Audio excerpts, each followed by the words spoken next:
Captain என அனைவரும் கொண்டாடிய விஜயகாந்த் பிறந்தநாள் ஆகஸ்ட் 25ஆம் தேதி கொண்டாடப்படுகிறது. மதுரை மண்ணிலிருந்து சினிமா கனவுடன் சென்னைக்கு புறப்பட்ட விஜயராஜ் பிற்காலத்தில் விஜயகாந்தாக சினிமா உலகையே கட்டி ஆண்டது வரலாறு. அவரது முதல் படம் 1979ஆம் ஆண்டு M.A. காஜாவின் இயக்கத்தில் வெளியான இனிக்கும் இளமை. தொடர்ந்து சொல்லப்படாத அவரின் முக்கிய தகவல்களை காண்போம்.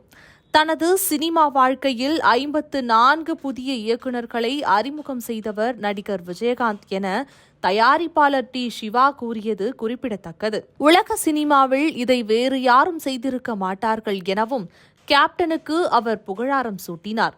பிலிம் இன்ஸ்டிடியூட் மாணவர்களுடன் சேர்ந்து ஊமை விழிகள் திரைப்படக் கல்லூரியில் இருந்து வந்த தொழில்நுட்ப கலைஞர்களுடன் இணைந்து உழவன் மகன், செந்தூர பூவே, காவிய தலைவன் உள்ளிட்ட வெற்றி படங்களை கொடுத்து எதிர்கால தலைமுறைக்கு விஜயகாந்த் வழிகாட்டியாய் அமைந்தார். நாளை உனது நாள் திரைப்படத்தின் படப்பிடிப்பின் போது நடந்த விபத்தில் அவருக்கு டூப் போட்ட ஒரு ஸ்டண்ட் கலைஞர் உயிரிழக்கவே இனிமேல் தனக்கு டூப் வேண்டாம் என அவரே முடிவெடுத்தது குறிப்பிடத்தக்கது. தனது பெரும்பாலான படங்களில் டூப் போடாமல் நடித்ததால் பலமுறை இவருக்கு தோள்பட்டை இறக்கம் ஏற்பட்டுள்ளது. 1984ஆம் ஆண்டு விஜயகாந்த் நடித்த 18 திரைப்படங்கள் வெளியானது. திரையுலகில் மிகச்சிலருக்கே இந்த சாதனை உள்ளது. அந்த காலகட்டத்தில் ரஜினி, கமலை தாண்டி தனக்கென தனி ரசிகர்கள் பட்டாளத்தை உருவாக்கியிருந்த அவர் தனது பல படங்களில் நீண்ட உணர்ச்சி பூர்வமான வசனங்களை தன்னுடைய பாணியில் ஒரே டேக்கில் பேசி முடிப்பார். கமல், ரஜினி, சத்யராஜ், பிரபு, கார்த்திக் என அப்போது இருந்த முன்னணி நடிகர்களுக்கு கூட 100வது படம் என்றாலே தோல்விதான். ஆனால் நடிகர் விஜயகாந்திற்கு 100வது படமான கேப்டன் பிரபாகரன் திரைப்படம் மிகப்பெரிய வெற்றி பெற்றது. இதைத் தொடர்ந்தே அவர் கேப்டன் என தமிழக மக்களால் அன்போடு அழைக்கப்பட்டு வருகிறார். 1999ஆம் ஆண்டு நடிகர் சங்க தலைவரான போது சங்கத்தின் பெரும் கடன் சுமையை வெளிநாடுகளில் கலை நிகழ்ச்சிகள் நடத்தி துரிதமாக அடைத்தார். நலிந்த கலைஞர்களுக்கு உதவி செய்வதற்காக ஓய்வூதிய திட்டத்தை அறிமுகப்படுத்தி பெரும் தொகையை வங்கியில் டெபாசிட் செய்தார்.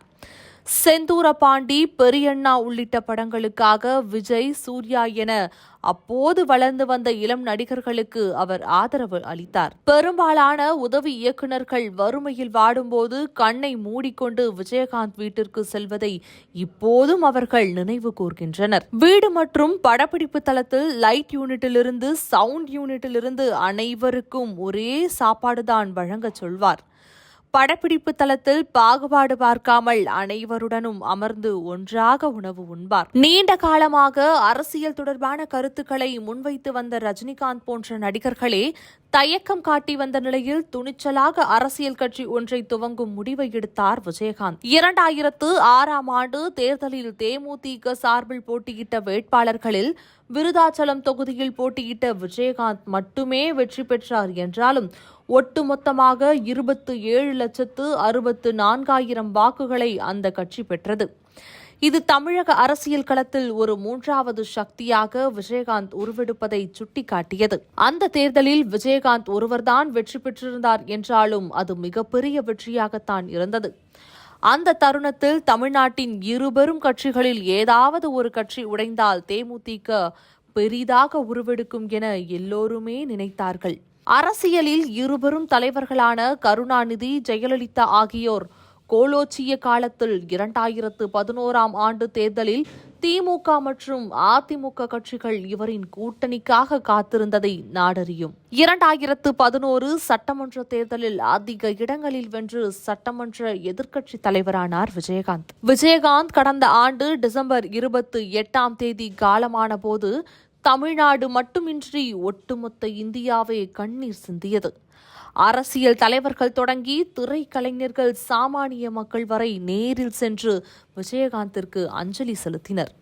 இன்று விஜயகாந்த் இல்லாத அவரது முதல் பிறந்தநாள் தனது பிறந்தநாளான ஆகஸ்ட் 25 வறுமை ஒழிப்பு தினமாக கேப்டன் விஜயகாந்த் கடைபிடித்து வந்தார். கடந்த 2006 ஆண்டு முதல் விஜயகாந்த் பிறந்தநாள் வறுமை ஒழிப்பு தினமாக கடைபிடிக்கப்பட்டு வரும் நிலையில் அன்றைய தினம் கட்சி நிர்வாகிகளும் தொண்டர்களும் மக்களுக்கான நலத்திட்ட உதவிகளை செய்வதை வழக்கமாக கொண்டுள்ளனர். கடந்த காலங்களில் இலவச வீட்டு மனைகள், இலவச திருமணம், பெண் குழந்தைகள் வைப்பு நிதி, இலவச கணினி பயிற்சி மையம் உள்ளிட்ட பல்வேறு நலத்திட்ட உதவிகள் தேமுதிகவால் செய்யப்பட்டன. மேலும் புரட்சித் தலைவர் எம்ஜிஆர் காது கேளாதோர் பள்ளிக்கு ஆண்டுதோறும் வழங்குவது போல மதிய உணவு மற்றும் நிதியுதவியாக ரூபாய் 50,000 வழங்கப்பட்டது. தமிழகத்தில் உள்ள ஏழை எளிய மக்களின் வறுமையை ஒழிக்கும் முயற்சியில் தேமுதிக தொடர்ந்து பாடுபட்டு வருவதாகவும், வறுமை ஒழிப்பு என்பது மக்கள் இயக்கமாக மலர வேண்டும் என்பதே தனது குறிக்கோள் என்பது குறிப்பிடத்தக்கது.